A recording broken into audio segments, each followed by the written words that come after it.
everyone and welcome back to my vlog. And as you can see, we have moved apartments.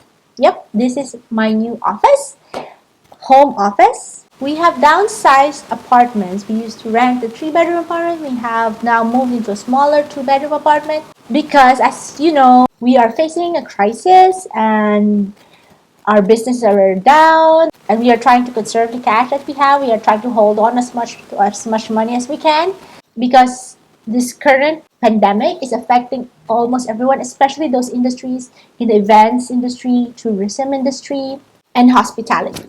And also the other industries are affected as well because there's not a lot of cash going around. A lot of restaurants have closed down, and a lot of hotels and a lot of companies have laid off their staff, have asked their employees to go on unpaid leave.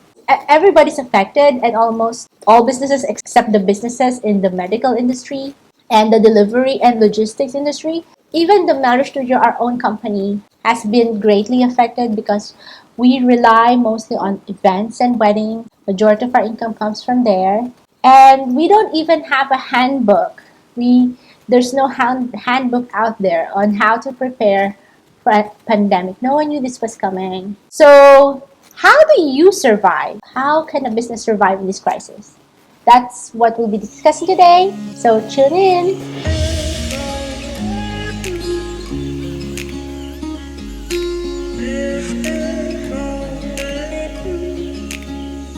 By the way, I am Melo and I'm the CEO and the founder of the Melder Studio. And I have started this vlog because I'm on a journey to self-development.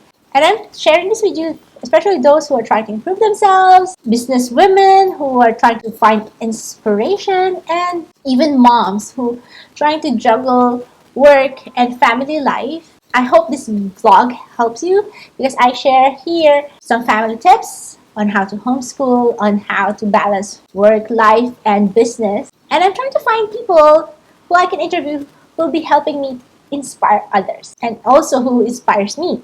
So today I decided to discuss the topic of how can businesses survive in this crisis. So I did some research and I've come up with my own guide on how to survive this pandemic. So I have this 3-step approach which I call A.I.M, A-I-M, which I'm going to be sharing with you. So I did some research and I found out that these 3 steps might help me, my business, and your business. Hopefully we can survive. And not only survive, but thrive in this pandemic. So my first step is A, adapt. Some companies have adapted by cutting out expenses, laying off staff. That's one of the quick responses that companies have when there's a pandemic, when there's crisis. So there are ways also to adapt, not just cut expenses, but acting as if this is like a new normal is a way to adapt. A lot of animals survive extinction because they learn to adapt. And we must also, as a business, must learn to adapt. Like, for example, I saw this karate instructor who started teaching lessons because now, of course, gyms and classes have been stopped. And this karate instructor, he instead decided to teach his karate lessons on Zoom. Another person I heard who was teaching Zoom was the piano teachers who teach young students because now he cannot go to their houses and it's also dangerous, not safe for the kids for him to go from one house to another house. So what he does is he teaches his students on Zoom the piano lessons. Some travel companies, instead of promoting travel because a lot of borders have been closed, airlines have stopped their flights, there are travel restrictions everywhere. So a lot of travel and tour companies have now resorted to promoting staycations. Although majority of the hotels are still not available, but now people have this quarantine fatigue that they're just so excited to go on staycations. Especially we just spent the Eid holidays.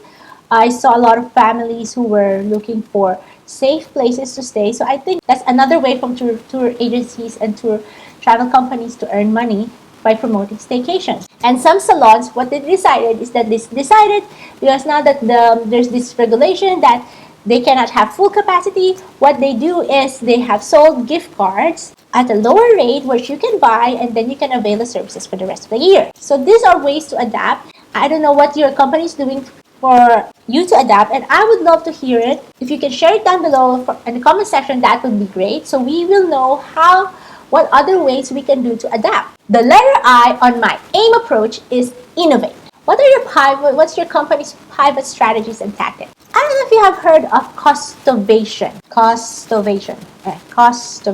I've read about costovation online, and it's been interesting for me because it's innovation by cutting costs and improving customer service or customer experience. So how do you do costovation? First, you innovate the offering. Think of ways to simplify your product. Which features truly matter and which ones don't. And constantly scan for new technology that can enable you to excel in totally new ways and at lower cost. Another way is to take your customers behind the scenes. So I've shared this screen with you, and you can find the link down below to further read about costovation. Another way for you to innovate and hopefully thrive in this economy and gain more customers is for you to collaborate with other companies. Maybe you can also have barter deals with other companies. Another way to innovate is collaborate with other companies. Like if you have extra manpower, then you can lend some of the manpower with companies that are burdened with their tasks or their work. Now, extra team members who are on unpaid leave, and then you know this company, they need extra staff for delivery or for stocking groceries. So you can collaborate with them and lend them the staff, and then so at least the staff gets to work and get income. And my letter M in my AIM is metamorphose. I'm sure you have heard about metamorphosis, and I'm sharing this story with you about this boy who found a caterpillar, and he said to his mom, like, "Mom, can I have this caterpillar as a pet?" And the mom said, "Yeah, sure, but don't harm the caterpillar, just observe." And so the boy was observing caterpillar every day as the caterpillar eats the leaves, and then suddenly after a few days, the caterpillar becomes a cocoon. Turns into a cocoon, and then the boy said, like, "What's this ugly thing?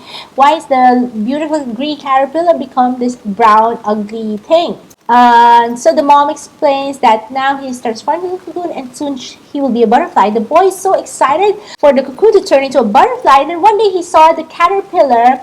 So the caterpillar was struggling, and the boy, who did not know, decided to go to the kitchen, get the scissors, and cut the cocoon to let the butterfly out, or the caterpillar out. Apparently, the butterfly was not completely transformed, and it died because the wings were not completely transformed. So the lesson in this story is that sometimes we have to go through struggles for us to become butterflies. Like this. The caterpillar had to go through that struggle for it to form stronger wing parts. Being prematurely taken out of the cocoon has done harm instead of helping the butterfly become, fully developed. So I think sometimes we must be optimistic. We must look beyond the struggles. We must see this as an opportunity for us to grow. We must accept the fact that sometimes we must overcome the struggles, we must overcome the challenges for us to emerge as a stronger company. Last depressions, a lot of companies who was able to survive the depression were the ones who were able to flourish when there is no depression or when the market was booming. So if you're a business person, or if you're an entrepreneur, or if you're a freelancer, mindset affects our decisions, and mindset is everything right now. Don't do something right now that will only give you temporary contentment, that will only give you temporary joy. Like as soon as this crisis hit, a lot of our projects have been canceled. I suddenly felt overwhelmed, and I suddenly felt anxious. I tried to get off my mind by playing games, watching a lot of Netflix, but it's okay. I mean, that's okay as as a temporary solution.